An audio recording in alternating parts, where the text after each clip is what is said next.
It's been a busy 24 hours on Capitol Hill. That's not always the case, so we like to note it when it is. After more than 15 hours of debate, the Republican-led House Homeland Security Committee voted to advance articles of impeachment against Homeland Security Secretary Alejandro Mayorkas. Floor debate and discussion, well, those are expected next week. And in the Senate, top tech CEOs at companies like Meta, TikTok, and X went before the Judiciary Committee to testify about online child safety. Lawmakers grilled the tech executives about exploitation and endangerment of minors on their social media platforms. CBS News congressional correspondent Scott MacFarlane joins me now at the table. Scott, always great to see you. Let's start with the hearing today. I want to play for you a soundbite from the ranking Republican, Lindsey Graham, that got a lot of headlines. Let's take a listen. Mr. Zuckerberg, you and the companies before us, I know you don't mean it to be so, but you have blood on your hands. You have a product. You have a product that's killing people. When we had cigarettes killing people, we did something about it, maybe not enough. You're going to talk about guns, we have the ATF. Nothing here. There's not a damn thing anybody can do about it. You can't be sued.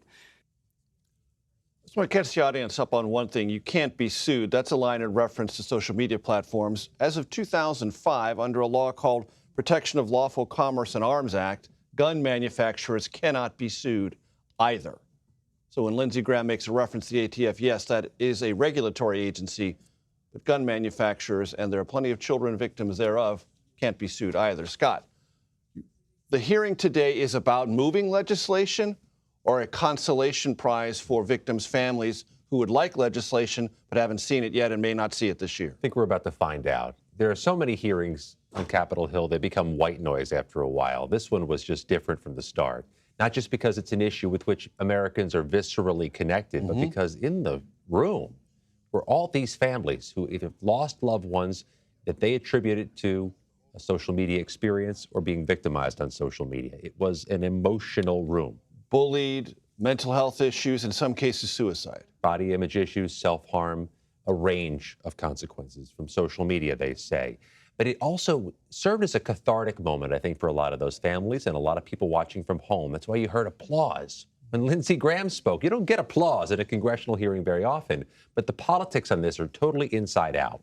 There's a political will, I think a public will, to have some legislation to either crack down on the social media companies, increase what they have to do to protect kids, or have a regulatory body police this on the government's behalf.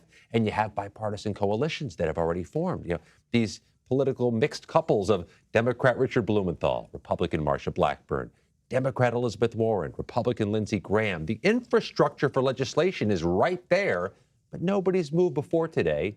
Who knows if they'll move after today?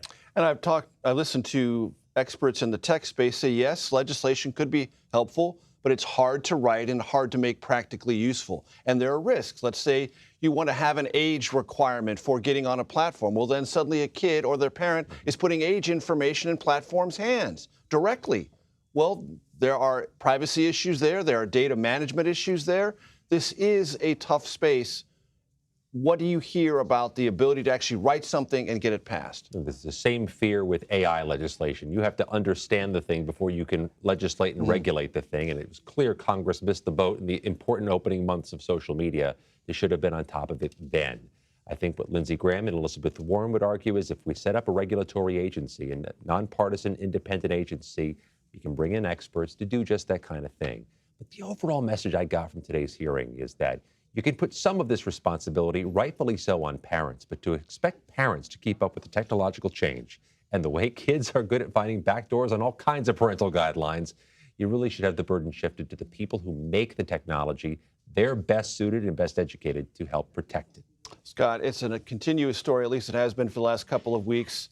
Senate talks on a border deal. Where do they stand? Oh, there's a more pessimistic group out there. Maybe it's the Washington Generals. I don't know who it is. Somebody out there is more pessimistic than Senate Republicans are right now. The prospects are dimming by the day. The closer you get to primary season for congressional candidates, the less they may want to be associated with a compromise on a top-tier issue like border security. Donald Trump is dunking on this deal. That doesn't help bring over Republicans. There seems to be concern about not just Republicans in the House. some of whom have said this is a non-starter, but Republicans in the Senate. We caught up with James Lankford, the chief negotiator for Senate Republicans today. Take a listen to what he had to say. I think everybody's got to decide on their own. What's interesting is a lot of the elements that are in this bill, President Trump was actually looking for when he was president, that he had said, hey, needs to be done. And that's many aspects of this bill. There are gaps in our law. Obviously, there's been gaps in our law for a long time dealing with asylum, for instance. So we've got to be able to correct those things in law. Major, he told me later they're a whisper away from releasing their deal. That sounds like a synonym for any day now or any week now. We've heard that for a while. Scott McFarland, thank you so very much.